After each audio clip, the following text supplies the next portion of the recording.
And we're going to do again a reminder. Dobar dan. It's great to have you with us.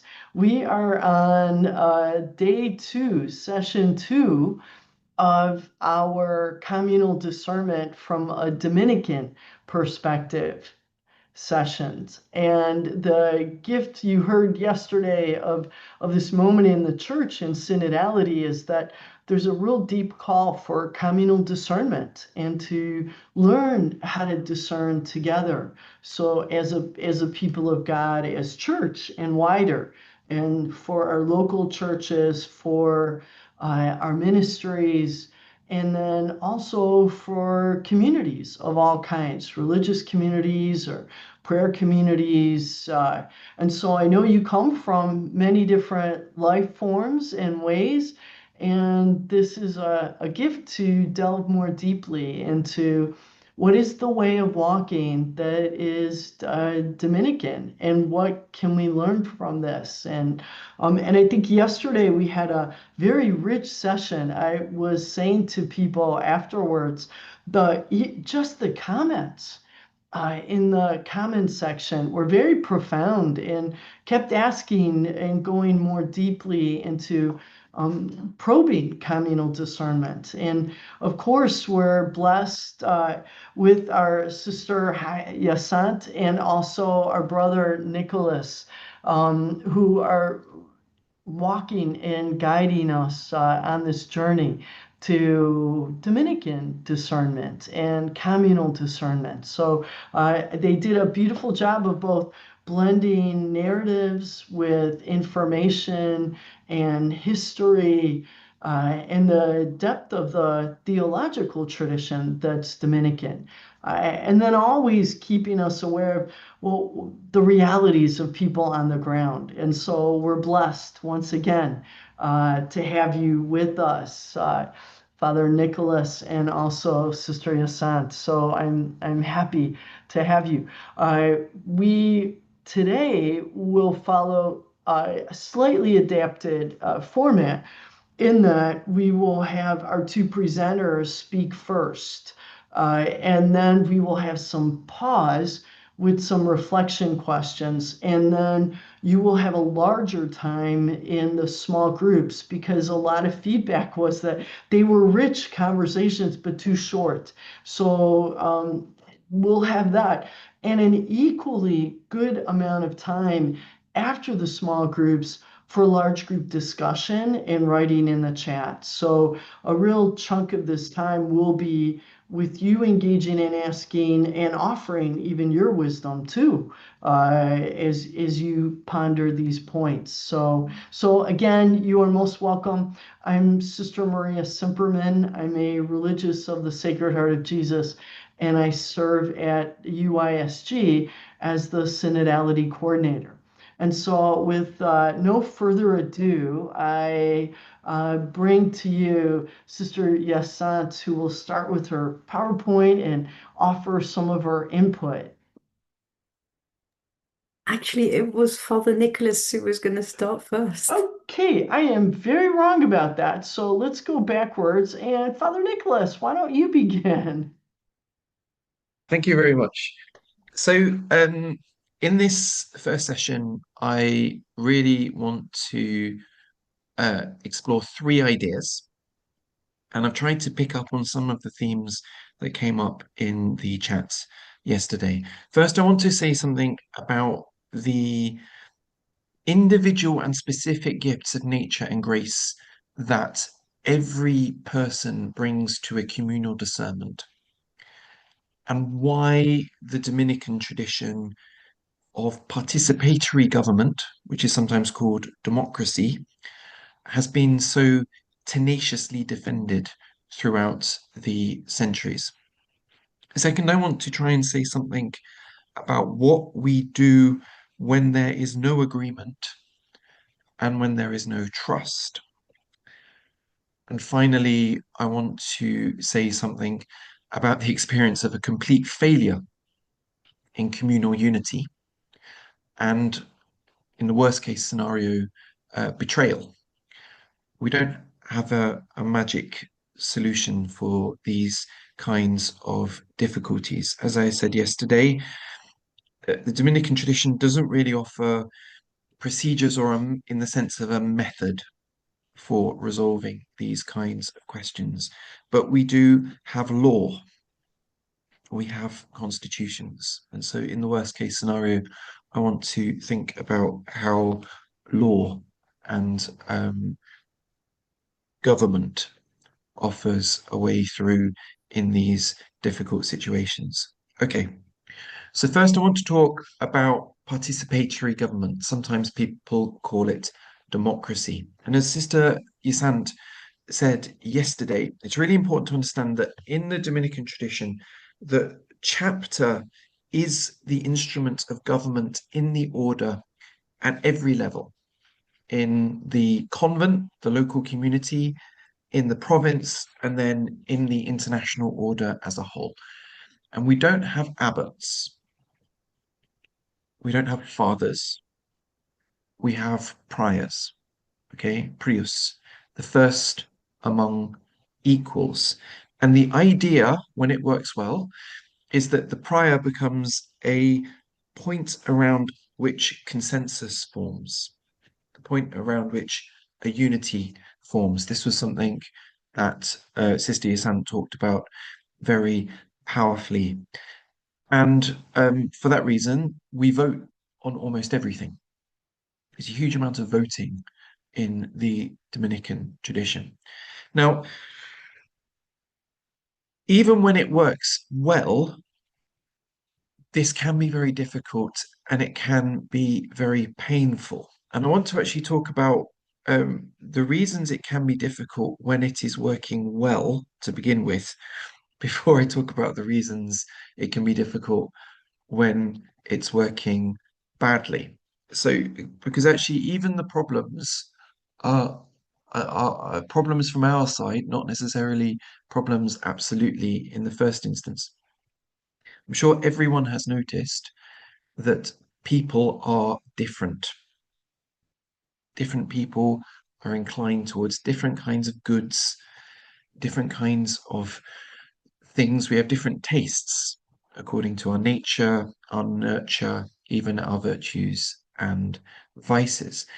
And remember, these differences between us are not eliminated by the infusion of sanctifying grace, by the indwelling of the Holy Spirit. Instead, exactly the opposite is true. Remember what we said yesterday. The hallmark of the Holy Spirit's action in our lives is that the Spirit enhances our individuality. Grace does not erase what makes us different and unique. Instead, what is truly distinctive in our personalities is healed and elevated by the grace of God. You see this very clearly in the lives of the saints. Notice how often the saints seem to be characters who are almost larger than life, intensely real characters, each one manifesting particular gifts and particular virtues in their own unique way. This is what the old tradition, so we don't tend to use this language so much now, but if you looked in the old books, they would call this the human factor in any communal discernment. We're all different. We all have different gifts, both naturally and spiritually. We all have different experiences, a different history. And because of those different gifts and histories, we see differently.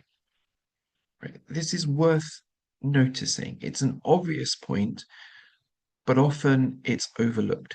How we see the world, what we think is good and important, depends upon who we are. This is an axiom that St. Thomas Aquinas continually repeats in his writing. He actually takes it from Aristotle. As a person is, so will the good appear to them. as a person is, so will the good appear to them. And what I want you to notice is that who you are is shaped by your nature, by your nurture, by your own free choices in the past, by which you've acquired virtues and vices, but also most decisively by God, by the grace of God. Each one of us who's been baptized has been recreated in grace. So we're blessed not just with natural gifts, but with supernatural gifts, with spiritual gifts, with charismatic gifts. And what I really want to underline in particular is that our charismatic gifting will shape how we see. So we have an expression in English: to the man with a hammer, the whole world is a nail. To the man with a hammer, the whole world is a nail. And what that expression is getting at is this: if you have a charism for teaching, you'll probably have a tendency to see every pastoral problem and every mission opportunity in terms of teaching. If you have a charism of administration, you'll probably have a tendency to see every pastoral situation and every mission opportunity in terms of legal obligations, financial regulations, administrative norms, and so forth. Okay, and all of these things are good, right? All of these things are necessary, and all of these things mean that when we come to a community meeting, we often see things differently. And there's often a collision because everybody is right. Okay, one of my brothers once commented that the most intractable arguments in my community happen because, in fact, everybody is right. Okay, everyone is coming at this situation with their own, from the perspective of their own particular gifting. And one of the, I would say, the deep asceticisms of the Dominican tradition is the trying to find the openness to see what the other person is saying and recognize the truth in what they're saying, where they're coming from, and therefore letting go of the idea that maybe we were bringing to this meeting and wanting to see enacted. When I was a young friar, I really struggled with this in particular. That's why I tend to like great visions, big plans, and I would continually find that I would bring these to chapter and they would be shot down by people who are more practically minded in many respects and perhaps more individually focused in their pastoral ministry. So and that was deeply painful sometimes. I spent a lot of time meditating on what St. Thomas has to say about blessed are those who mourn. But that's a good problem, right? That's the community working well when we're bringing our gifts to this situation, and that requires me to change. It requires me to mourn. It requires me to let go of an idea of how things should be that perhaps I'm clinging to far too strongly. There was a question in the chat yesterday which I thought was a really good one and worth coming back to. And the question is this: what can you say about a person who feels he or she is not trusted when not given the responsibility he or she likes? Now, that's a really good question, and it's one that I really want to be careful answering because it really depends on the context and the particular dynamics of the community in which that is happening. But I think one general piece of advice that goes for every situation is: what are my brothers and sisters seeing that I am not seeing? Okay? What my brothers and sisters seeing that I am not seeing? When it comes to virtue, we can think of virtue, one of the ways we can think of virtue is about living well in community. And for that reason, there is a certain sense in which other people know us better than we know ourselves.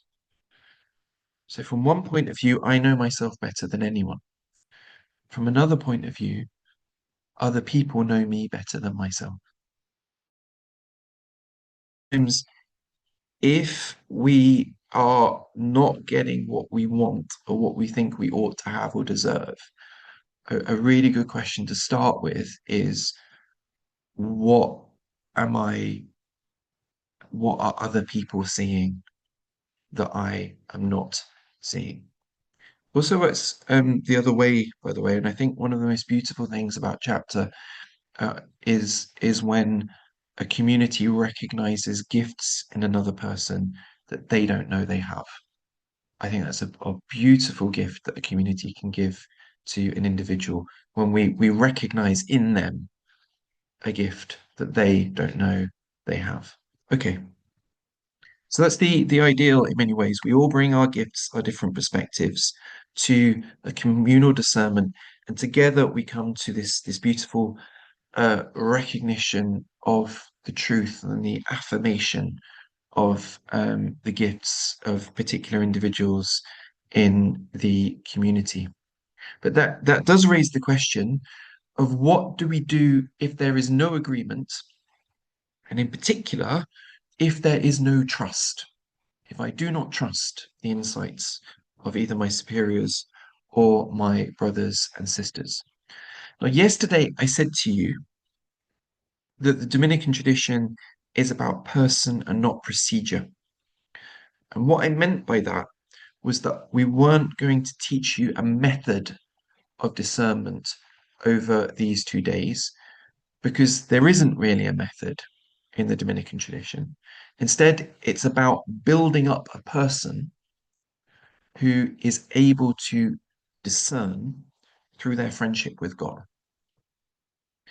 Now, a more traditional way of articulating the same idea is to say that we are looking to help individuals and communities be built up in virtue, which is why Sister Yasant gave that wonderful presentation yesterday.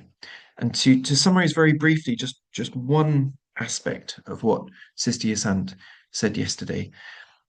A virtuous person is someone who is good at living in community. A virtuous person is someone who serves the common good. This means that they are prudent, which, properly understood, I know the word has become devalued somewhat in English and also in French, perhaps other languages. But properly speaking, prudence means creative resourcefulness.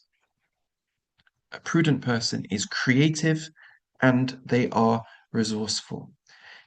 It means that they are just. They give to each person what they are owed. It means they are courageous. They do not allow themselves to be governed by fear. It means that they are temperate. They do not allow themselves to be governed by sensual or even emotional consolations, nor by physical comfort or convenience. Now, when there is a breakdown in chapter, those who are able, and for many, many reasons, not everyone will be able, but those who are able need to summon all of these virtues and commit themselves to a conversation in which all concerned speak the truth in love. And we need to be committed to keeping that conversation going. This is an underrated skill. I would say it is essential to Dominican life and perhaps the synodal path that the church is heading on now, the skill of keeping a conversation going. I've often thought that the best Dominican superiors would have made fantastic diplomats in another life.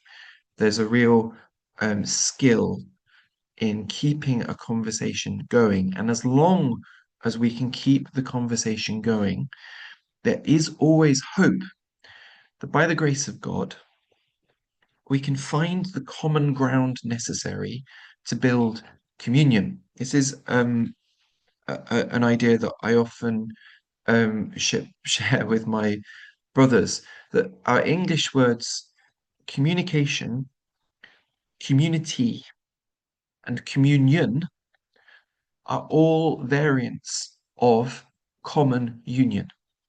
Okay, it is by communicating, by conversation, that we build community and communion, because through this conversation we discover and reinforce and even expand our common union. And of course, the deepest communication is with God in prayer and in the sacraments. But when it comes to the relationship among the brothers, by communication, by conversation, I don't mean aimless conversation or trivial conversation. It's said that St. Dominic always spoke to God or about God. Unfortunately, Dominican friars always speak to each other and about each other. Right?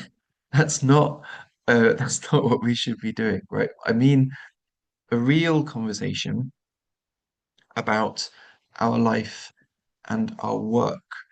And one of the things I want to emphasize is really what I'm talking about here is a kind of underlying culture. Our conversation does take place formally in chapter. It also takes place in individual accompaniment. We have a tradition in the order that a superior would take the brothers and sisters in the community out individually for a beer or a coffee just to talk. So there is a tradition of that individual accompaniment as well, which is perhaps more formal. But I think it's most powerful when this conversation is undertaken in the informal interactions among the brethren, over coffee in the kitchen, over dinner, at recreation. It's everyone's responsibility to keep the communal conversation going, and it's everyone's responsibility to make sure everyone is included in that conversation. Because, as the English Dominican Cornelius Ernst once wrote, language is the form of our life as Dominican friars. We're founded upon a shared discipline of prayer, of study, and dialogue. Right? We worship together, we listen to God together, we share our insights with one another, and through this communal act of reflection, we seek to uncover the meaning or significance of the world and the meaning and significance of our own life. And there is a sense which I'd like to share with you in Cornelius's writings, that this is a conversation which should be an expanding conversation. Okay, so it begins in a conversation in Christ, the Word who became flesh and dwelt among us, the Word who invited humanity into a divine conversation. And by entering this conversation with God through his word, we share the divine life. And this is our salvation. And it's a conversation in Christ that we are inviting others to join. And in that invitation, it also becomes a conversation with the world. Okay, so this conversation, communication leading to community, leading to communion, it is one that should be spilling out beyond the walls of the convent. And this for me is one of the most precious insights among many that our brother Timothy Ratcliffe has brought to our shared conversation as an order. Because someone like Timothy has this conviction that dialogue, conversation, rooted in a shared search for truth, is an engine of communion, through which, by God's grace, enemies become friends. Okay? So we're talking about trust, how to rebuild a community that is breaking down. Someone like Timothy would say, conversation, a shared search for truth by which enemies can become friends. And like, think about one of the examples of this that I often point people towards is actually Herod and John the Baptist in the Bible. Okay. So think about what John the Baptist spoke difficult truths to Herod. He even challenged the validity of Herod's marriage, a challenge that, if you think about it, struck at the very heart of Herod's political and economic power. And so Herod had John, a wild prophet of open spaces, thrown into a dark and confined dungeon. Yet, by a miracle of grace, John and Herod kept their conversation alive. Like we read that Herod enjoyed listening to John, that he was perplexed by what John said, but nevertheless, something in John the Baptist's witness attracted him. Herod recognized even dimly contrast between his own life and the life that John was pointing towards. There was something new, strange, even attractive in John's testimony. And I absolutely insist that as long as Herod remained in that conversation, then there was hope that even for Herod, that he might be converted and that he might be saved. And it's also my insistence that even when it comes to the most difficult sister, the most difficult brother, the most hopeless community, while the conversation is alive, there is always hope. While the conversation is alive, there is always the hope that we might rebuild the trust we need to find a common union, a true community, a deep communion. However, this is the last part of my talk. I realize I'm running out of time. You all know the story. Herod was not willing or able to keep the conversation going. When outmaneuvered by his stepdaughter, he was too proud to retract his words. He ended the conversation ignominiously by silencing the prophet with violence. Okay? Again, knowing how to keep a conversation going is an underrated skill, vital to human flourishing individually and collectively. Herod's tragedy was not just that he severed John's head, but that in doing so, he severed the thread of dialogue that could have led to his salvation. Many years ago, we had a monk stay in one of our communities as a long-term guest because his community was collapsing. And he said something very interesting when he left our community. He said to us, "My monastery is closing because we stopped telling stories." I think the idea he was getting at is that the aspect of Dominican life that most struck him, that was most different to his monastic life, was that we were telling lots of stories. And that the telling of the story is a handing on of a conversation. It's one generation saying to the next generation, this is why things are the way they are. It's one group telling another group, these are our hopes and these are our fears. It's one group saying to another group, or one individual saying to another individual, this is what gives me joy, this is what grinds me down. Okay, it's the conversation that builds the understanding, the common union, the communion, the community that holds in Christ, of course, that holds the whole together. But sometimes it's impossible to keep that conversation going. sometimes people act like Herod and brutally end the conversation. So what do we do then? Now, yesterday I said to you, person, not procedure.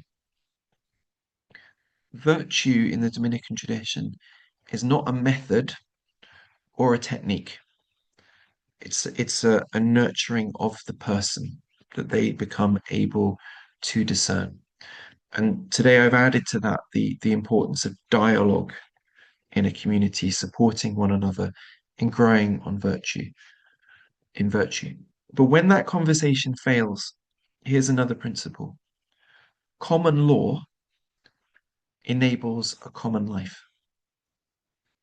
Common law enables a common life. If we are to flourish as individuals and communities, our lives needs an agreed form. And in the Dominican tradition, that comes to us through the constitutions and by canon law. And so when the conversation breaks down, that's when we need the law.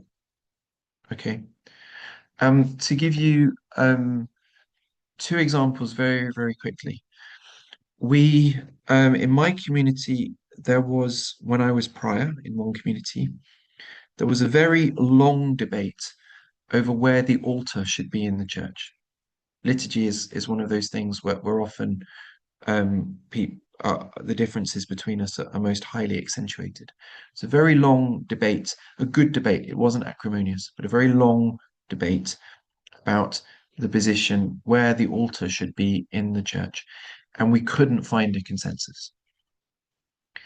And so the only way forward in the end was to turn to the constitutions and begin a series of votes, which were well advertised in advance. And by those votes, we worked our way through a flowchart of decisions and came to a conclusion about where the altar should be, and so the kind of liturgy that we were going to celebrate. And the reason I raise this point is that sometimes you do get to the point where decisions have to be made. We cannot find a consensus, and in the end, no one gets a veto.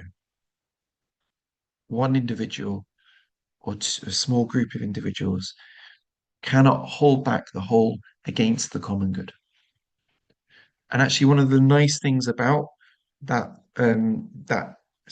process of votes is because everyone understood this principle: common law enables common life. Actually, we were able to progress through those votes harmoniously, even though they did manifest strong disagreements within the whole, because there's a deeper commitment to the life and to the law. So what do we do when it really does break down? We can't get consensus. In the end, there is a procedure for voting.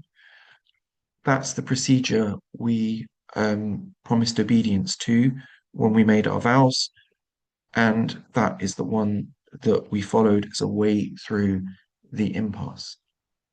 Now, there's a deeper problem if people are not willing to support the constitutions or the constitutions have been neglected. So I have had the experience of accompanying another religious order that was struggling with a cycle of tyrannical leaders, that they got locked into a cycle of dictators being in charge. And one of the things that struck me working with this group, trying to help them, was that they had some wonderful constitutions that were completely ignored. That the whole, for whatever reason, hadn't been able to hold leadership to account according to these agreed norms. And I'm saying this in terms of there was a question later about what do we do when leadership betrays us? And sometimes that betrayal can be very, very deep. And I think the answer from the Dominican tradition would be and again, it requires virtue because it requires courage, that common law enables a common life, that even our leaders, even our founders, are held to the law. And where that law is neglected, it needs to be challenged by a chapter. A community needs to take responsibility for protecting the freedom of all its members, and especially those whom we serve.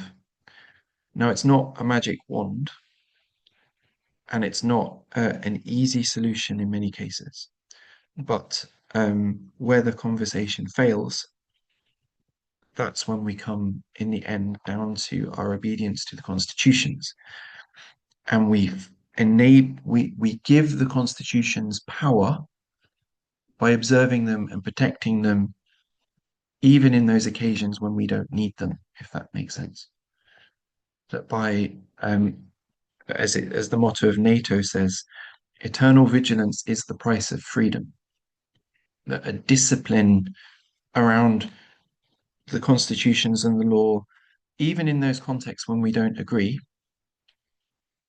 is what enables us to use the law well in those situations where we really need it. As my last word, I've gone over time, for which I apologize. I was recently pulled up on this by my own brothers, that I'd been working my way through a series of votes. I was rushing, so I just asked for a show of hands rather than a secret vote. And the brethren quite rightly said to me, no, that we vote, we have a secret vote, even when we don't need one, in case the day comes when we really need it. And I thought that was a good example of the brethren holding me to account to the constitutions in a situation where I was tempted to take a shortcut. And I'll give you as an example of that's the kind of vigilance, I think, which preserves our freedom in the long run. So with that, I'm going to hand over to Sister Yasanta. Wonderful. And before she speaks, I just invite us to take a minute with what you've heard and what do you want to hold on to? What's resonating? What questions might you have in this as well? So just let's take a minute with this.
Now we welcome Sister Yasant, please.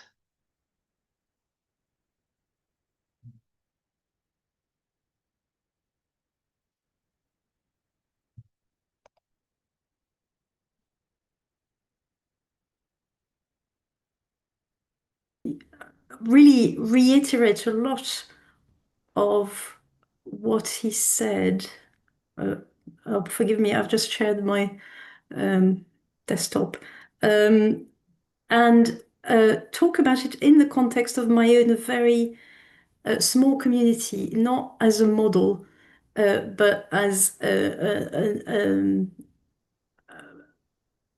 context where all of these principles have been lived out really badly, and then I'm trying now to set up a way in which we can actually apply them in charity, and it is a massive challenge, and nothing, of course, can be done without the help of the Holy Spirit. So that's my community, the Dominican Sisters of St. Joseph in Lymington, UK, and it's an entire congregation, and we're only 11 sisters. We have fantastic constitutions.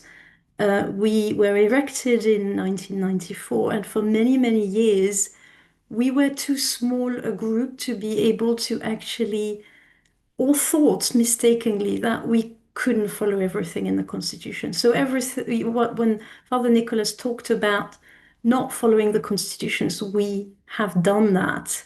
When I joined, we didn't have really a culture of secret vote.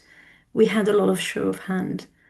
There were entire aspects that we just didn't have the numbers to follow the items in the constitutions. And this, of course, led to a lot of problems, a kind of a little bit of a tyrannical government at some point, a very unbalanced view of things. And for those people among us, those sisters among us who were perhaps naturally passive or a little timid or a little frightened, a lot of silence. And when I made final profession and entered into the monthly chapter, I discovered it was more of a penance than anything else. It was something everybody dreaded.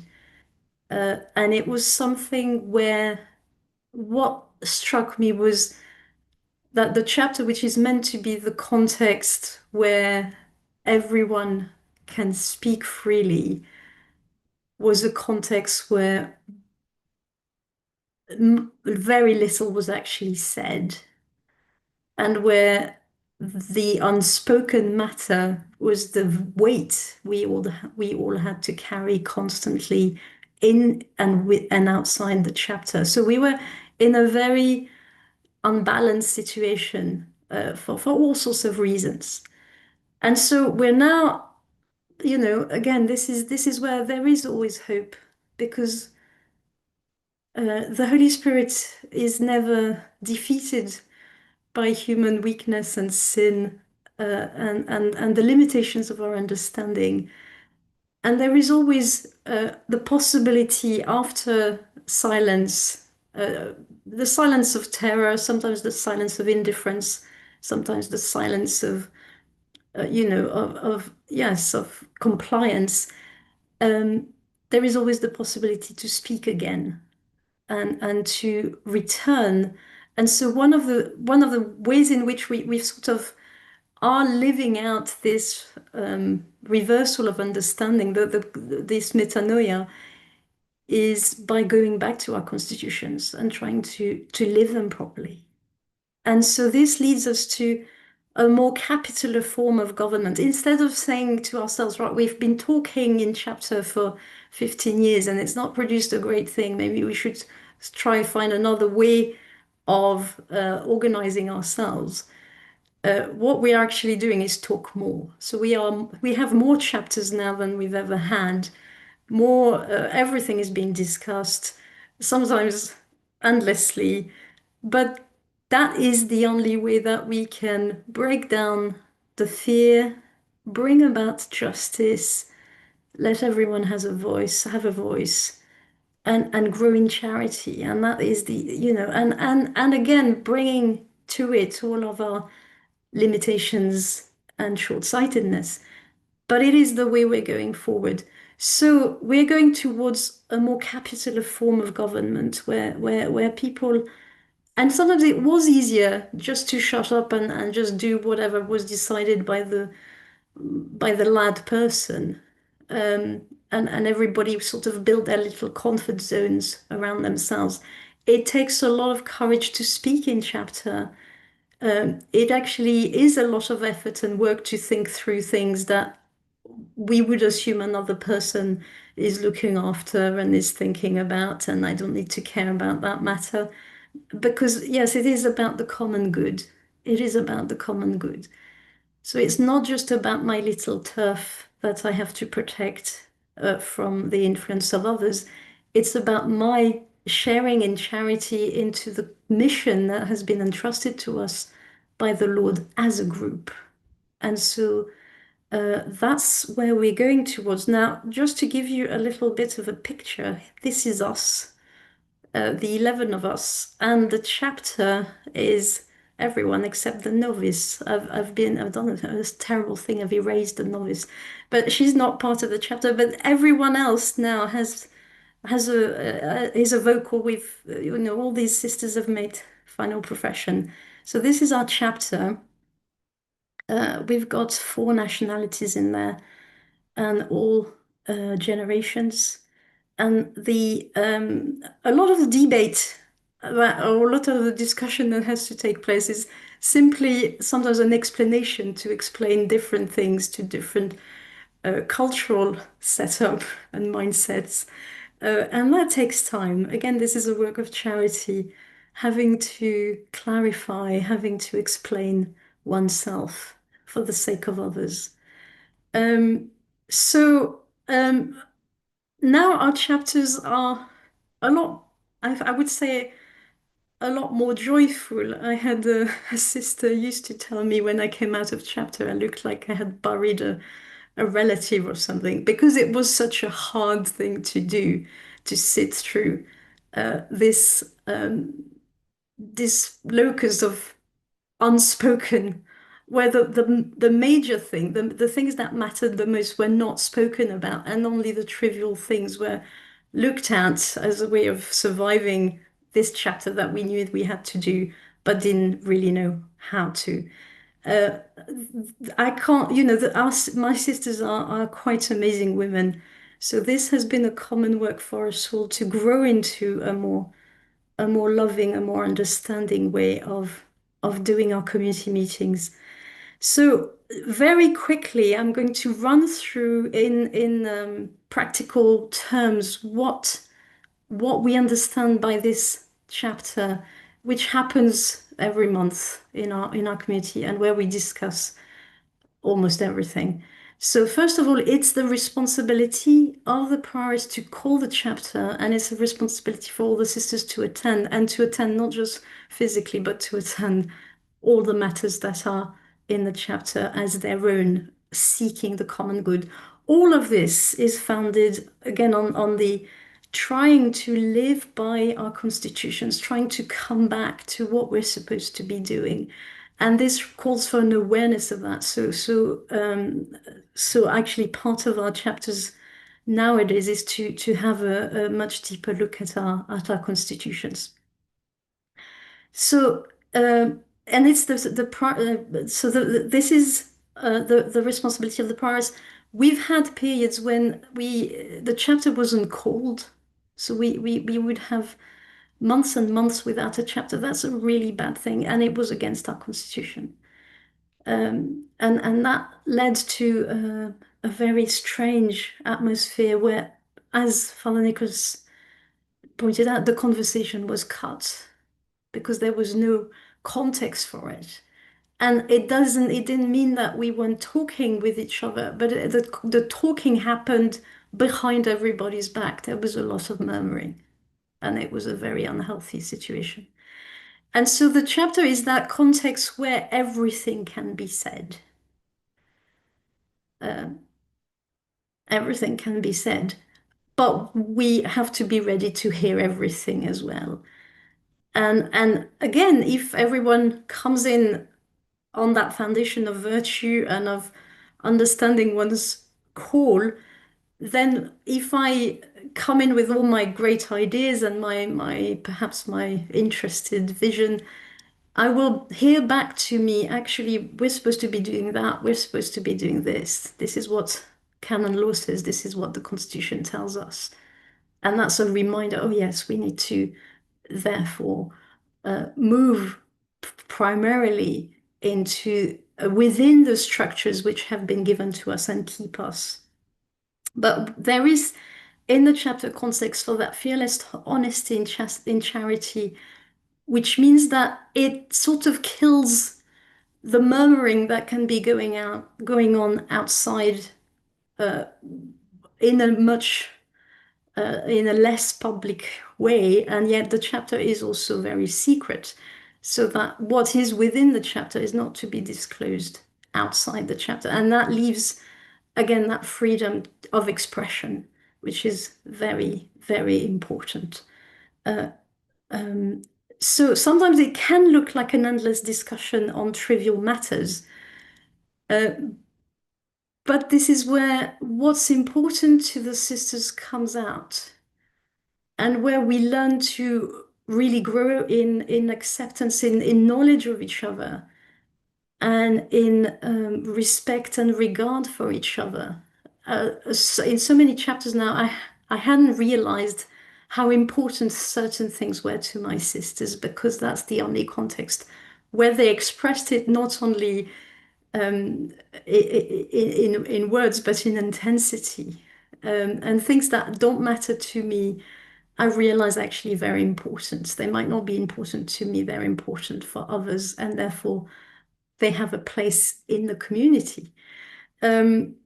And so everyone has a voice. The practice of justice, which we mentioned, very, very important. Now everyone has a voice. We had a lot of show of hands, and we've decided to come back to a secret vote, and that is absolutely crucial for us. So many times I've seen people who, and I've felt myself being coerced into show of hands when I knew what the general feeling was, and I knew that if I expressed a contrary opinion, there would be repercussion for myself. So the secret voice is absolutely essential. And the whole purpose of that conversation, of that discussion, is to understand each other, not to change for the sake of the other, but to widen our horizon so that we can really truly seek that unity in distinction, that unanimity of voice, even though we may have different perspective. And that is the most remarkable thing. So, two examples recently, we've been really unanimous in deciding on our mission in ways that were quite extraordinary. Back in 2022, we decided to stop our diocesan work at the service of our diocese. COVID had changed the way that faith formation is done. We were responsible for faith formation in our diocese. Our bishop was not very happy, but we voted. We decided, no, we're going to start our own apostolate on our own, and learn, having learned what we did at the service of the diocese, we would offer it to everyone. And not only did we decide to set up our own apostolate of faith formation, we decided to offer it in the forms of short courses that would be offered for free. And of course, economically, that looks like a really silly decision, but it was it was voted on. And we decided, no, we want to preach the gospel for free. And we did that. And then this developed into more, of course, providential undertakings. But for me, this was really significant of discovering that in my sisters, there was the same desire to preach the gospel as a goal and not as a way of making money, in a quite a radical way. And so that was quite amazing to get that unanimity, because we are very different. Now, before the chapter, we have the agenda, and the agenda is very important. The agenda is what we're going to be talking about during the chapter, and it's set in a way that, no surprise, the chapter can't be hijacked by suddenly, I want to talk about this. everybody is prepared. Everybody knows what we're going to be talking about, and therefore the boundaries can be set when there are outbursts and discussions that go completely out of out of topic. People, not just the priorists, but everyone has the right to say, actually, in the agenda it says that. Can we come back to that? To set those boundaries that are very, very important. If now the agenda is set by the prioress, so the prioress discerns and sends the agenda beforehand, I tend to leave it to send it at least a week in advance to give people plenty of time for prayer and thought, and in the agenda to specify not just like a single word item, but to specify we're going to talk about that. Here are the possibilities that we can envisage. Maybe there are other possibilities I've not seen. Setting the agenda comes as well from, it's not just me and my own beautiful thoughts, it's listening to the community, figuring out what's going on, what needs to be discussed in terms of, all sorts of matters, financial safeguarding. There's all sorts of things going on that are immediate and need our attention. And where I feel I really want to ask a chapter about that, or I don't think I have a legitimate authority to decide on that because it really should be the chapter. So it really is an act of discernment, constant discernment. But there's also the possibility for everyone, which is offered, every time I send the agenda, please let me know if there's anything you want to talk about. Please let me know if there's anything you want to talk about. But then when someone wants to talk about something, then it's their responsibility. So I said, well, Sister so-and-so wants to talk about this. Let's listen to her and see then. So that we have already, the topic is outlined in the agenda and that conversation can happen. People have thought about it already. And then we can vote if a decision needs to be taken. So in the agenda, in the chapter, we talk about the big questions, the ministry, the finance, whether what we do, what we, and how we live. But the regular life is also at the heart of our chapter. So we examine our life. The chapter is also an instrument of reform, of constant re-examining. How do we live it? How can we do what we're supposed to do better? In every aspect, in the liturgy, in the prayer, in communion, in fellowship with each other, in our common life. And then there are the everyday matters, the mundane thing, should we how do we serve the food in the refectory? How do we have a time for cleaning the house? The house looks like a tip. What do we do about that? Things like that. So everything can be talked about.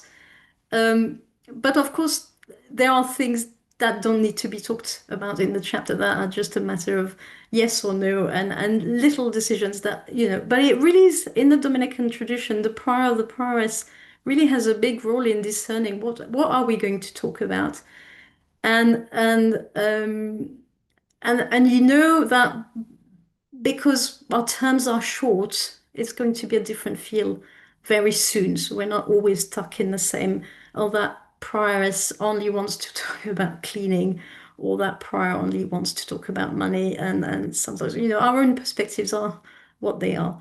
And then during the chapter, very quickly, we need to, I always underestimate how long things are going to take when we're going to try to talk about them seriously. Of course, there are wonderful ways to set about a conversation. The Synod and the conversations in the Spirit have taught us amazing forms of setting out a just conversation where everybody has a voice and no interruption happen. And that's something we can all learn from. But just telling you from my own perspective, in a very small congregation, everything takes longer when you give everybody a say. Sometimes what is really important actually is dealt with very quickly, and it's those little matters that give rise to amazing and sometimes very painful debates. where people reveal their hearts. And that has to be really honored, even though it can be very painful. That is part of our ongoing journey towards holiness, towards charity. We love each other for real, and so we love each other as we are. But the chapter is that revelation that I might see another sister with all her hang-ups and her anxieties and her and be frustrated. And then in the chapter is revealed to me the depth of her understanding and the depth of her struggles and the depth of her heart. And that allows me then, and the other sisters who also witness this revelation, which is possible precisely because we trust each other. And because this is a closed context, that enables us to accept and to love and to grow in charity even more and to push up then, because with the continual community life of having to live, because those things don't change that dramatically usually. So the chapter is also very much a context of where my views are going to change. I have to be ready to change my views. It's not just for me to express them, it's for me to listen and to learn and to change. At the same time, when truth has to be spoken in charity, that's everybody's responsibility. I have to be ready to hear hard things about myself. I have to be able to be ready to say hard things to hear in charity. This is a massive challenge, but again, this learning to have these conversations with each other while keeping to the boundaries of virtue is essential. And it's not immediate, it's a process of growth. I've talked about the secret vote and this extraordinary unanimity, which, as I said, we've experienced recently, especially in carrying out our mission. And that has been, for me, it's where, in this limited, unlikely bunch of women to come and live together with very different perspective, very different temperaments, when we are unanimous, and it really is rare. But when we are unanimous, it's like the invasion of the Holy Spirit. It reminds us this is not just a human construction. This is not just a human enterprise.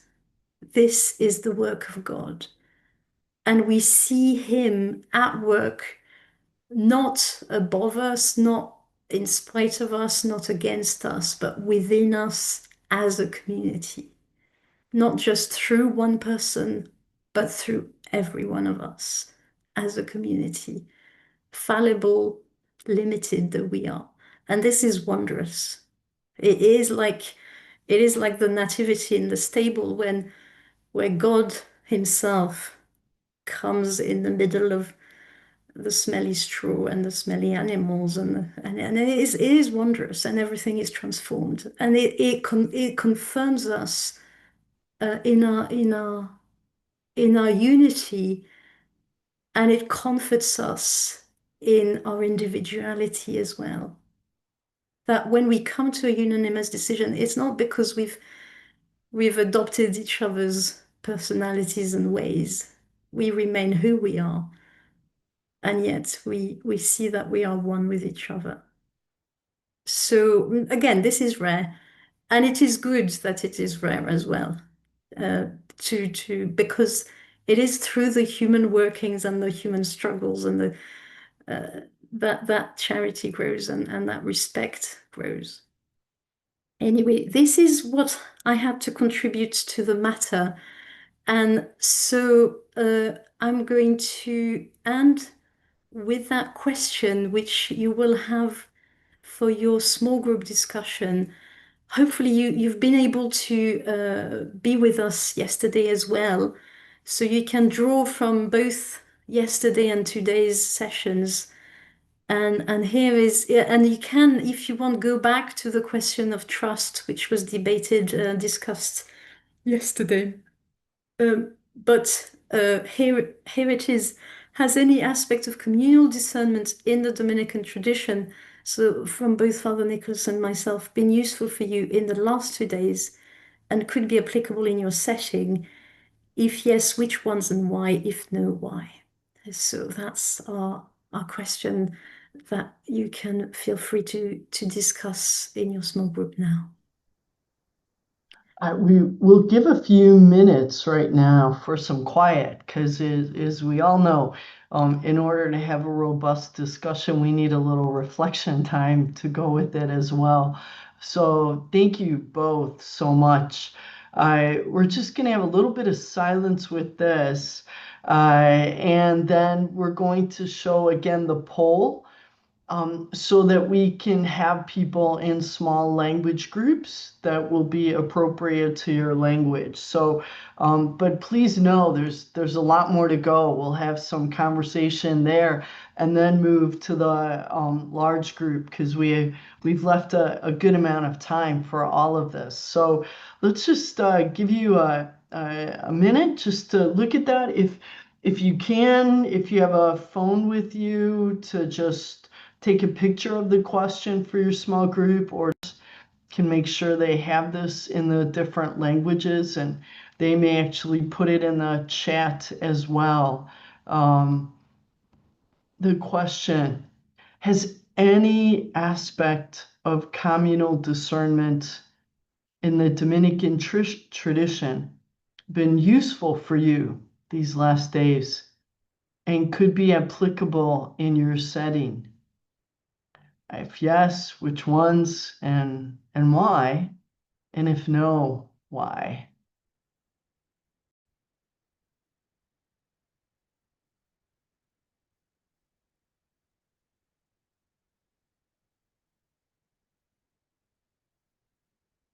Wonderful to have everyone back. Thank you. I hope the discussions were rich. And I'm seeing nods. I'm seeing nods already all over the place. So that's wonderful to see. I would invite, even hearts are going from Helena and others. So what I invite you to do now, just if you would be willing, is in the chat, what's some of the fruits of your conversations, because that was a wide open question you received of, what did you hear, what did you learn, what grabbed you here. And so just invite you, because that way everybody gets a voice. And then we'll also invite, especially if you haven't had a chance to speak yet, opportunity to ask a question or a comment, and we'll do that, out loud. And what we simply ask is that you're brief. So if you have a comment, to think, what is my brief comments? And then if I have a question, what is my question? Dominicans like conversation and dialogue, so this is a wonderful opportunity we have here. So just invite you to do that. And as you're writing this, I'm also inviting our two presenters to think about one or two things briefly that each learned from the other. Right? So trusting that we all can learn so much from one another. So all of you are welcome to write in the chat something about what some wisdom you'd be willing to share. Hemos compartido mucho sobre We've el shared lots diálogo of things comunitario y regarding la communal importancia de dialogue and poder the importance of tener estos having these espacios, spaces in our en la community. comunidad.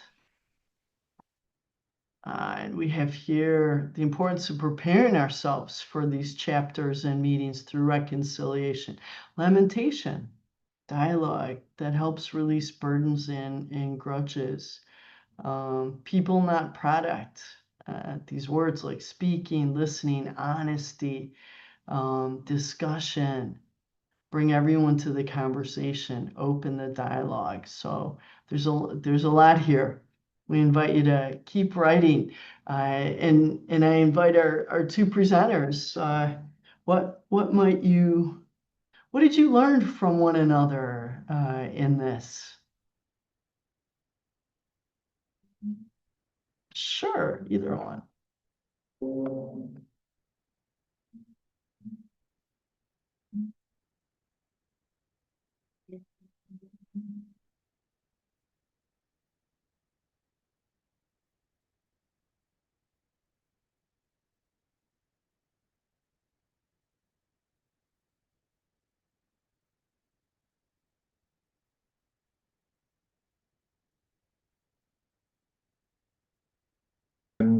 That's a really good point, which was it's interesting you raised it as well, Maria, just while we were speaking, while people were in groups. I think that was an aspect that I probably didn't underline enough in my presentations, because we speak, the scriptures teach us that perfect love casts out fear, and yet the truth is that people do bring a lot of fear to community environments. And sometimes that has its roots in very deep wounds, perhaps from their childhood. And sometimes it has its roots in very bad experiences in religious communities. So I think it's certainly true that I think we can all think probably of religious who are afraid of their brothers or sisters in some way. And then this fear manifests itself in a need to control, um, and create safety in different ways. And one of the things that we've talked about as brothers is the noticing where what is driving a decision. So that St. Thomas has just got this very interesting idea that love and fear are opposite sides of the same coin. That if I was to ask you, a mother, what her deepest fear is, her response would be something happening to my child, because her child is her greatest love. So when it comes to love and fear and all these other emotions, they're revealing something about what is precious to us in one way or another. And I think um, I think certainly when it comes to the brethren, we're probably not sensitive enough to the vulnerabilities of each other uh, when it comes to chapter. And for that reason, I think it's particularly incumbent on a superior to be very, very aware of these kinds of questions, and the fear that might be driving certain responses and decisions. I was going to say two things, but that took me a lot longer to say than I expected, so I'll leave it at that. Oh, you can't hold us. Give No, us porque your él es de second acompañar point. a Go for it. Alexa, porque ella no conoce Well, tanto the second point, Gianluca, can you Y stop the regrese. sound in the background? Thank you. Perfect. All right. the second was it's very part of the reason I think Sister Yasant and I have sort of enjoyed working together on this is because Yasant's community is rediscovering first principles, I think, in a really fresh and interesting way. And I think when people are retrieving the tradition, they've always got insights that are helping you understand things that you've not noticed before. And one of the things that's particularly striking for me is the sort of freshness of Yusan's emphasis on everyone needing to have a voice, and everyone needing to take responsibility for the decision. And that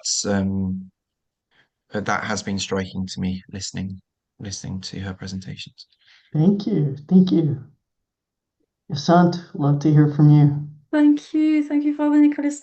I've been really struck by your insight into the charism as not just something we do, but the lens through which we view what matters to us. And that is very, very helpful because it's our gift, our richness, our, our call. But at the same time, it can be a great temptation to reduce everything to this charism that I have, that I want to exercise, and I feel is desperately, because I've always been convinced that we discover our charism. One of the ways in which we discover our charisms is by simply working out what we're passionate about, what matters to us. For example, when we had our organist, the sister who was the organist, we sing the liturgy. We sing the liturgy of the hours. We're quite monastic, and we sing a lot. And our organist had a massive stroke, and overnight we didn't have an organ, and our singing became horrific. And I was a junior professor at the time, and I thought, if we don't get a better singing, I'm going to leave because it's just too painful. And the thing is, it didn't really matter to the other sisters. And I was trying to explain that this is really important. So what I decided is, right, I'm going to teach myself the organ because either I do something about it or I leave. It's so important to me that, I can't live without the liturgy. It's part of our life. So it did matter to the others, but the quality of it didn't kind of matter enough to, so I took it on myself to teach myself the organ and completely then ensure that we had a decent liturgy. And it's and everybody's been saying to me, "Oh, you've got a charism for music," and I had no idea because I'd never done any music in my life. And playing the organ in the context of the liturgy is the only way I can do music. I can't do any music any other way. I've tried and it just doesn't work. So it's one of those things where you discover what now it was the lens as well. It's the lens through which I see things and which I can be tempted to impose my vision on others. But actually the correct vision is much, much richer than my own perspective. And this is what we need to have a common space where our different charisms speak together and are balanced with each other. So I thought that was really, really interesting. But also what I loved is how when you speak, Father Nicholas, you're obviously embedded in the tradition of the capitular government, which is a culture that is passed on to generations, no matter who the people are.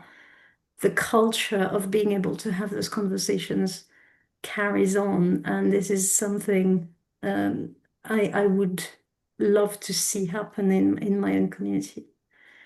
So that's my 2 points. Thank you. Thank you. And I invite you both to look at what's on the chat because there's a lot in there. And people both asking, well, how do you go from individual to communal discernment?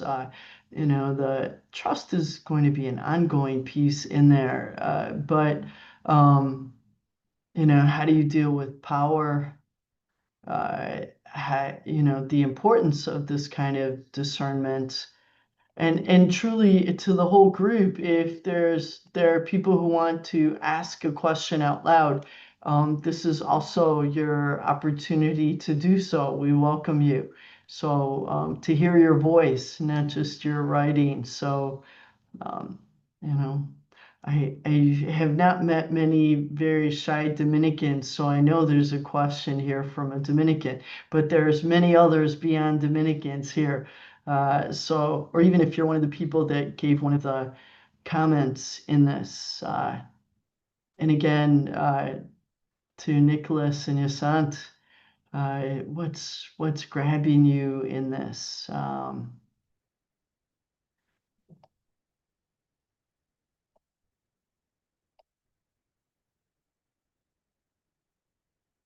There's a lot here on personal discernment and bringing it to the large, and the courage it takes as well. And if not questions, you may have a comment to offer. So please.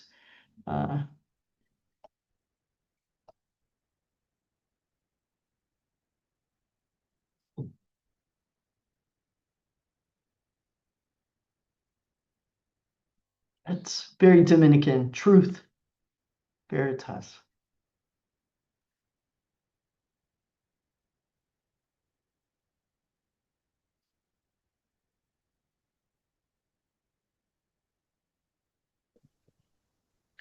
I think from a Dominican perspective, we'd want to say that if it's ordered to the end of charity, that is the priority. So if we're trying to love God, trying to love our neighbor, it's ordered to a good end, right? And then as to how we go to that end, then there are different ways. And so we know by revelation that some ways are not loving. I think we would say there's great freedom in the in terms of the kinds of we don't need to think of there being a right track, I suppose, is my point. That actually part of the journey we're making with God is to be creative and to blaze a trail with Him. And so the question on truth, I think there's the accountability to the word and revelation. And then there's an honesty about, are we trying to love God and to love neighbor? But I'm not sure beyond that we would tend to frame the question in terms of true and truth, because the tradition is that in God's providence, He's given us the freedom to create with Him, and that together we forge that path. Thank you. Thank you very much. Yes, please. There's a question about the individual discernment to group discernment, and I think that question is linked with another question, which is later, which is how can common laws enable common life? I think for discernment, there has to be a context. Individual discernment is what we all have to do all the time. Whether big or small questions, that's something sort of imposed on us. Communal discernment is very specific because it has to be a specific group. And so in the question there, it talks about a parish, for example, or a Catholic NGO. But then that has to be structured. And that is linked, I think, with the question about the common laws which enable common life, that the more structure there is, and this is a kind of I think a sort of a counterintuitive thing in a culture slightly obsessed with expression, freedom of expression and singularity. But the more structure there is, and the more the structure that there is actually known and abided by everyone, the more freedom there is. In a way, I mean, a structure can be an oppressive thing, but a structure that is sort of engaged in together, committed to together, and a structure which in and of itself, as the Dominican structure is, enables a form of dialogue, conversation, communication, community, is the means whereby that freedom of expression will actually be guaranteed. And so the more we abide by our laws, the more free we are in certainly in the Dominican life. And that's Father Nicholas and I have said it in a different way. I've really recounted it from our personal experience that we lived in a time where we didn't abide by our laws and we were not free. We were bound by fear because we were at the mercy of an individual's decisions without any boundaries.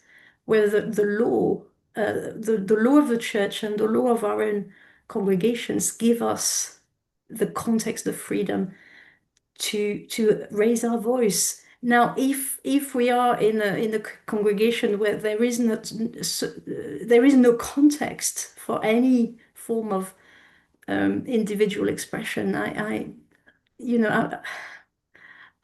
certainly a person I would find that very, very difficult to imagine, because I can't see how the journey towards holiness can be made without any context for a discernment that is communal. And if the discernment is communal, then the individual has to have a voice. Because again, the community is not an entity. This is where I started with yesterday. The community is not an entity which has a voice in and of itself, apart from the.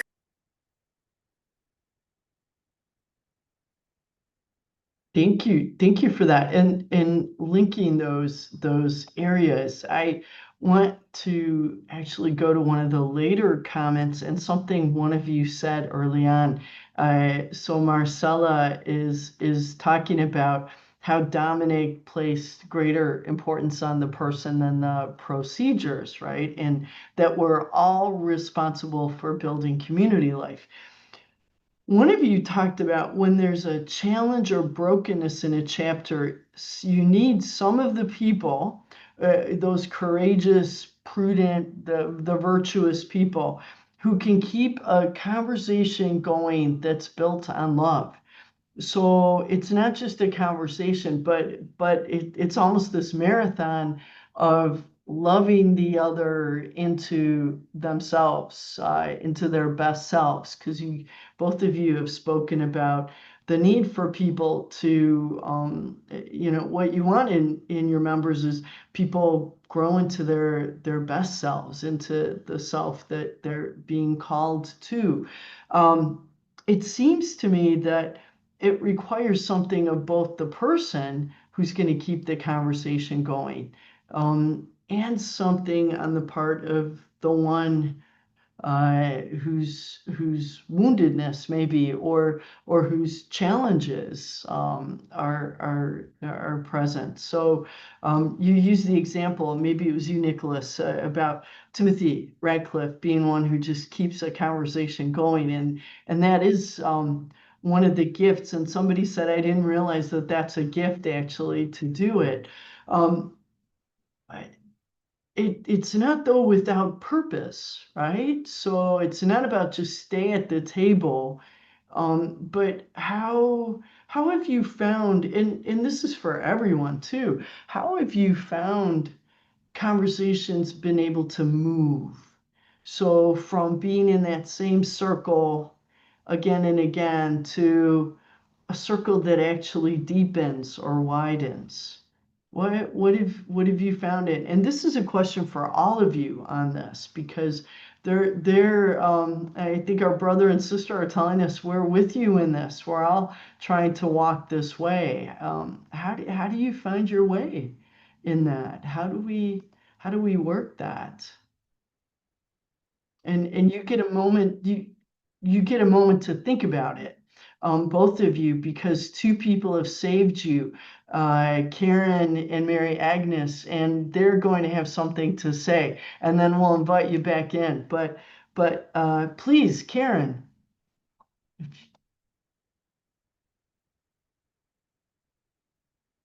if you could unmute, okay, There, okay. Perfect. I guess in answer to that, I'm just looking back at some experiences. Sometimes it may be necessary to take time out, to stop the conversation. People need time to think about what it is that they have heard, and to actually to take time to pray about the situation that has come to an impasse, and return.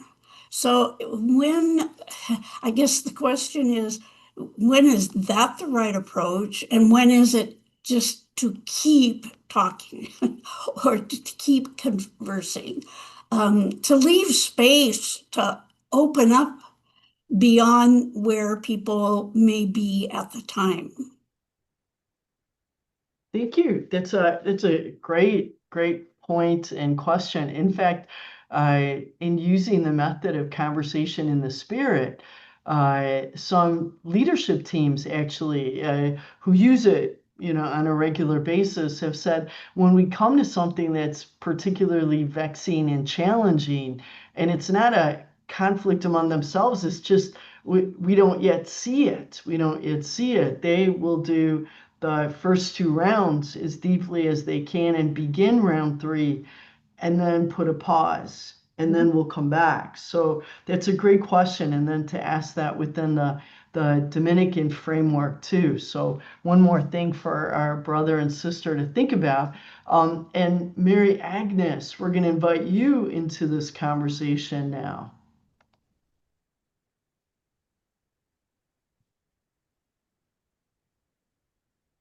Huh? Sure. You can speak now.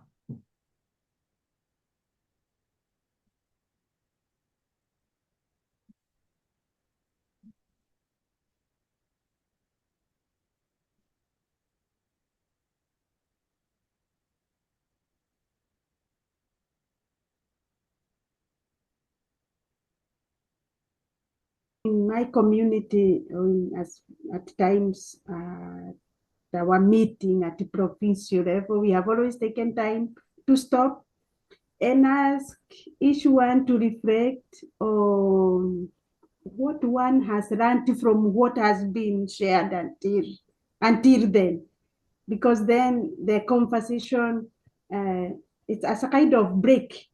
It gives chance to each one to reflect on what one learned. Until then, sometimes there is always somebody who is trying to put her position to dominate the talk, and this dilutes a bit. It reorients. It gives the redirection in the conversation and in the process of discernment. I have seen it working. Thank you.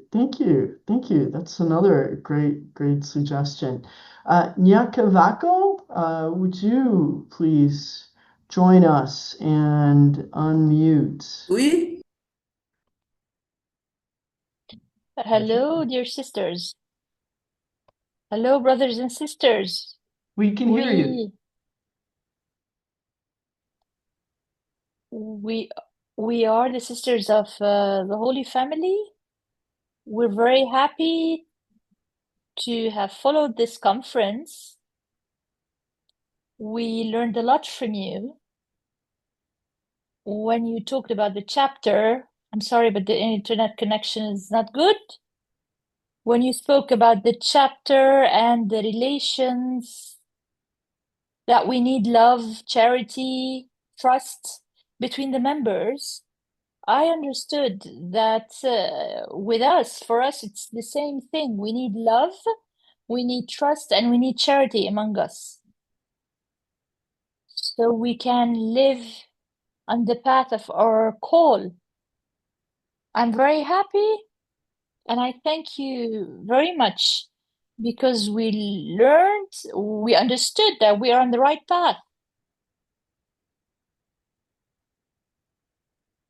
And as a religious woman, you spoke about the freedom of expression, and that we have to respect the person, the other, and listen to the other.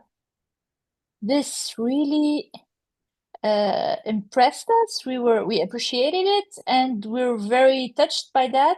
We're really happy, and we thank you a lot. Thank you. Thank you. Yeah, Thank merci you. beaucoup. Thank you. We're going to invite now Nicole to speak. So you are most welcome. You are muted. Hold on.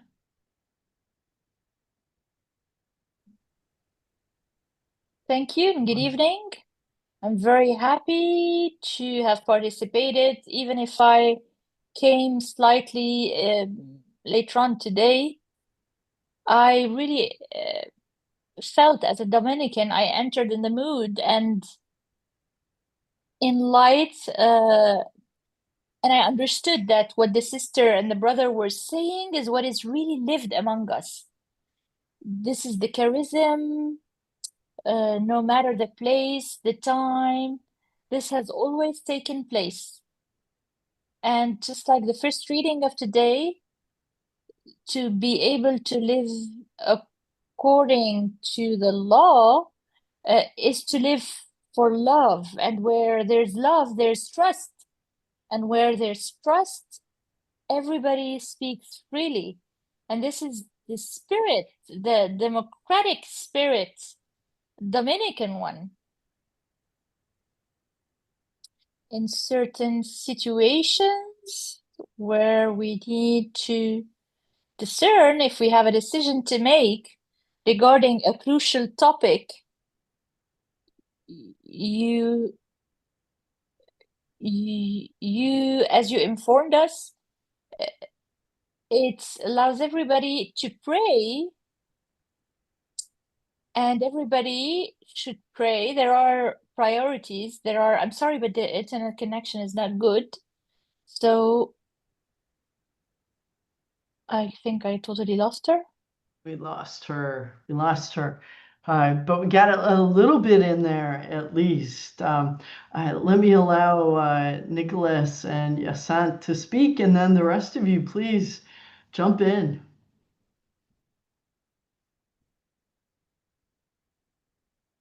Wait, our sister has returned. So let's, Nicole, if you want to just finish. Thank you. We lost you. Whoops. Whoops. We lost her again. You know, sometimes you realize what a miracle that we're all in from all over the world actually is. So, yeah, what are your thoughts in light of what you're hearing? The two of you, yes.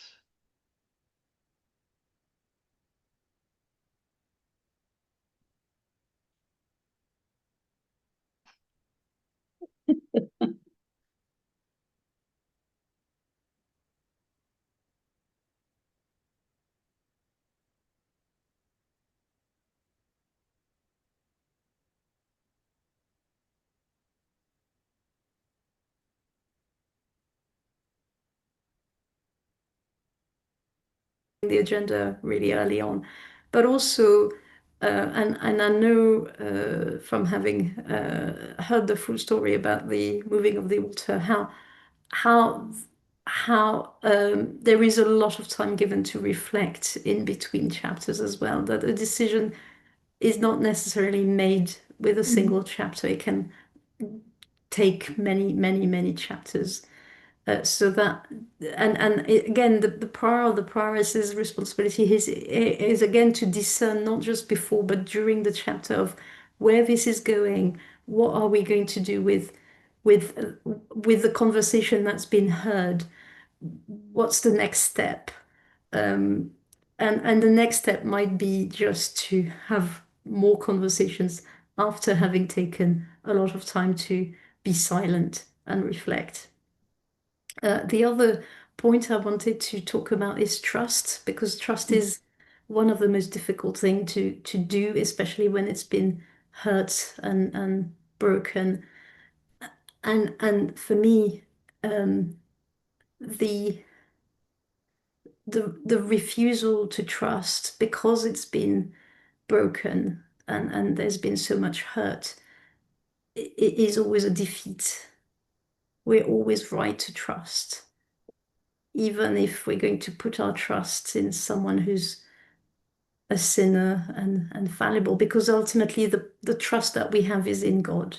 And that's where, again, I come back to yesterday's my presentation, that it is proportionate. It's always, we can never put absolute trust in another person or in oneself. We put our absolute trust in God, but we have to put proportionate trust in humanity, as God does when he entrusts us with himself. Thank you. And he takes that risk, and we have to take that risk. Otherwise, the conversation cannot carry on.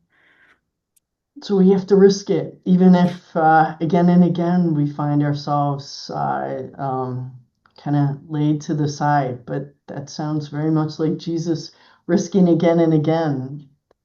Nicholas, what would you add? I think yeah, just to reiterate, when I think when it comes to communal discernment, I think one of the great skills is recognizing when a community is ready to vote. And so you know, I think perhaps we haven't underlined just how long it takes sometimes before a community is ready to vote. It can take a long, long time before you have the sense that people feel that everything has been said and fully digested and chewed upon, and we can come to the point of actually voting. And sometimes you get it wrong. So I got it wrong recently. I asked everyone, as I always do, "Are you ready to vote?" And most people nodded. So I proceeded to the vote, and about a third voted no, which was just enough, it seemed to me, to say, actually, we haven't got all the anxieties out.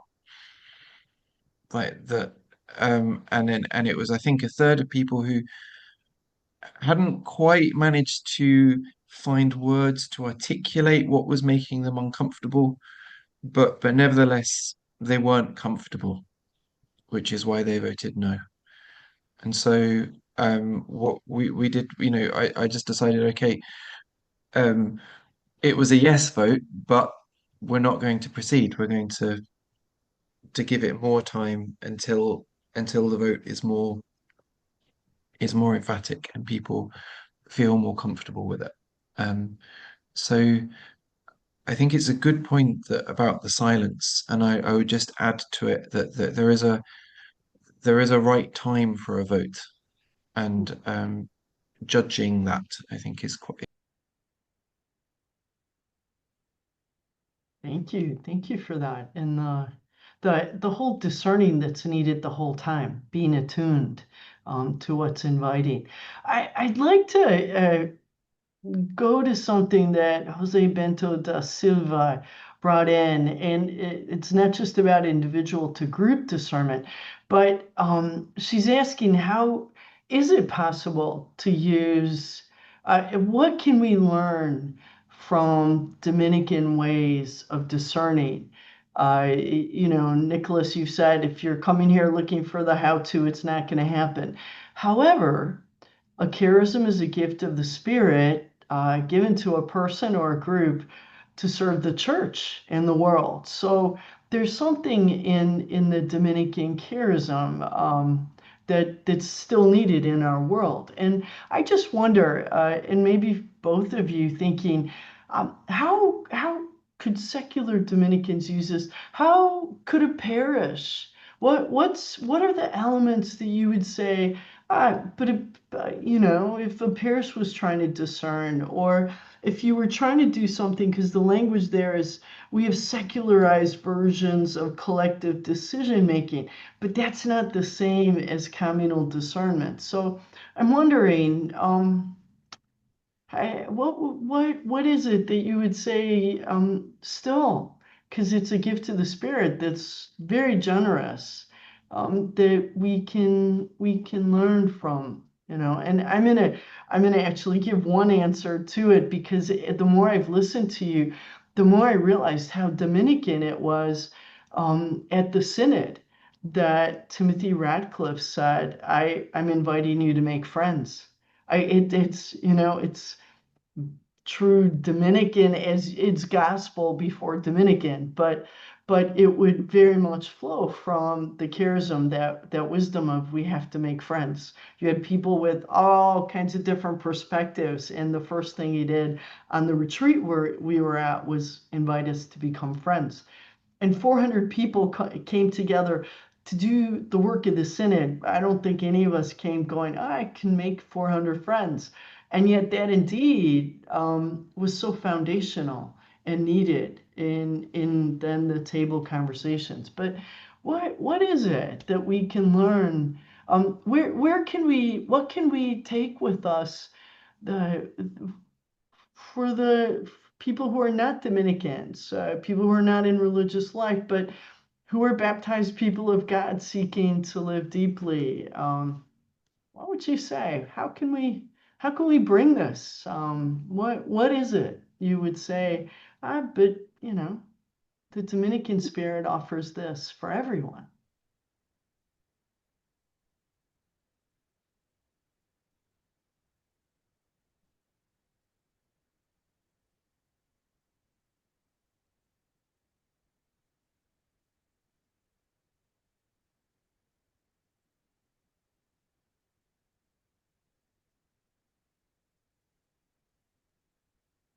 Yeah, could define their vocation as being a loving servant of the Word of God. And we wanted to underline that, first of all, we are Christians. And so the discernment, the way I would encourage a parish um, to learn from the Dominican tradition is to take what's essential to the gospel from it. And that, as you say, means an attentiveness to the word.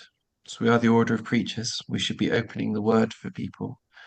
And as you say, what do we find in the word? We find a personal relationship with the God who calls us friends. And it's that relationship is transformative. And through that relationship, we become more and more able to hear the voice of the Good Shepherd, become sheep who hear his voice. So that would be and a loving service of the word would be my message. Thank you. That's beautiful, and something we can all grasp. Thank you. Asad, is there anything you would want to add to that? Well,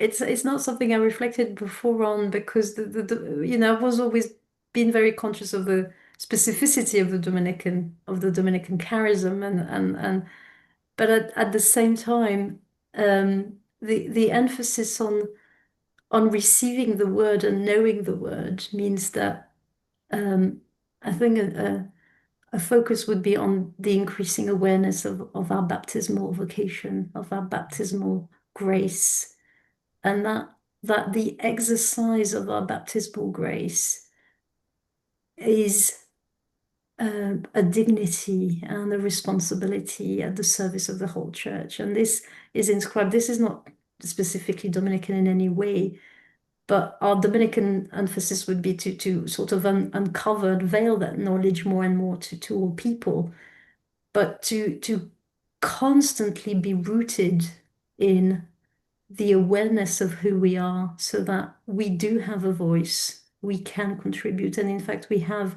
the responsibility to contribute to the mission of building the kingdom of God, whoever we are, whether we're religious or lay people, whether we're Dominicans or Franciscans, it doesn't matter, whether we're children or elderly people.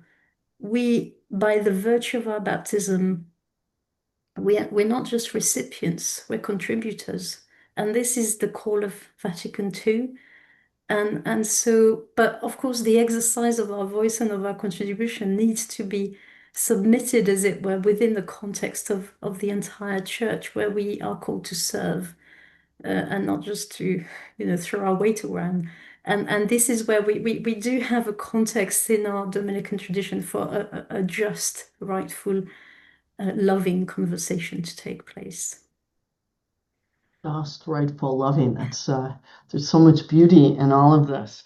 We're blessed to have you both, and I think this is a wonderful example of how the charisms that are part of the Spirit's just delightful generosity comes forth, and even as you were speaking about gifts and were called to name the gifts. What you've done is shared the gifts, some of the gifts that come from our church's Dominican tradition, and offered this to us as well, and given people, people saying this has been both practical and very spiritual. This has both deepened me and helped widen me in how I see the world and my way in it.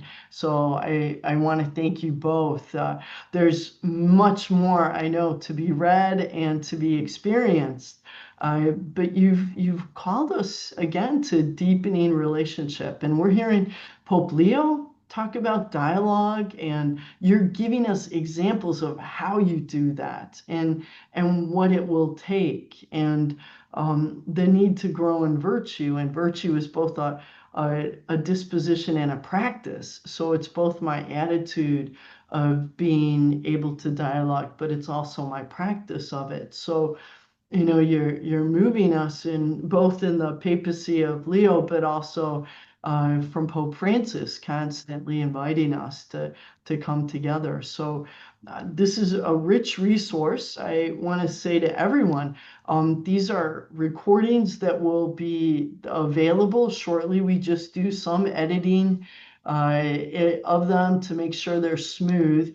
And they're always in 4 languages, so you can, whatever language you would like in there. This is the second in our series. The next part of our series, and we'll be doing it a little differently, is going to be looking into the Ignatian tradition. And how, and we're looking also at doing something particularly for teams, but also for a variety of people on how do you do communal discernment within that tradition. So we're going through various spiritual traditions in this. I'm also going to ask if you would, I'm going to give a few thanks in there, but also ask if you would, we will have a questionnaire for you who've been able to, anybody who registered, who has a chance to see this, will get to have one of the questionnaires. And we ask you to fill them out, because it helps us at UISG do a better job of going, how do we prepare people? How do we engage? What would it be to do this, in the next series? What do we need more of, less of? What material should we have some handouts ahead of time? And yes, by the way, we will make available to you the PowerPoint. It'll be in English, but it'll be a PowerPoint of here. But I'm going to put in the chat in my other Zoom account here. If you have a minute right here, 2 minutes, we would be so grateful if you just click. It's in the chat right now, and click it. And it's most of them are short answers, quick answers, multiple choice, but there are some questions in there that if you could click on this and offer us some of your wisdom and insight, we'd be very, very grateful. You can click on it and it will take you to the Google Docs that you filled out to get started here, and just to invite you some very specific questions that we have for you in this. And so I'm going to remove our pins so that we have everybody in this. And just want to thank our interpreters for all that they have done for us. They have been wonderful in making sure, as much as possible, we can understand, we can hear. They did all that they could for us. I want to thank very especially Gianluca, who got you online, moved you to groups, moved us to different places, and brought you back. So that's, none of those things are simple. And Sister Therese, who would have sent you the link and you would have received information. So please do our Ignatian series. We'll also have an in-person component of it. So those of you who are in Rome, that will also be, there'll be a letter sent when we have all the details of it. But we'll be doing Ignatian and then one more at least in this September to July series, and then and continue to see what are those traditions and how do we learn. So this is all part of our effort for synodality. As I said, one of the real calls in our parishes, in our communities, in the presbyterate, in our congregations is how can we help each other grow in learning how to do communal discernment. So we're now a little more aware of just the beauty of the Dominican tradition, and both for the men and the women. And so Asant and Nicholas, thank you so much for the time you spent together talking through what is this going to mean and do, and then putting it together, because honestly, have not been many resources available for this, and you have created some now for us. And I know we can go to deeper and deeper levels, but people can also now know that you two are some of the resources that we have. Look at those, hands going up and nodding. So I want to thank all of you for giving your time, and invite you, have a conversation now with people about what you learned. This is where it moves forward. It's Dominican, but it's also very synodal. Have a conversation about what happened in these last 2 days. An Emmaus conversation or a dinner conversation, and what you've learned, and including from each other. So I just thank you. Hvala lepa, hvala lepa, hvala lepa. Gracias. Merci beaucoup. Obrigada. Thank you in as many languages.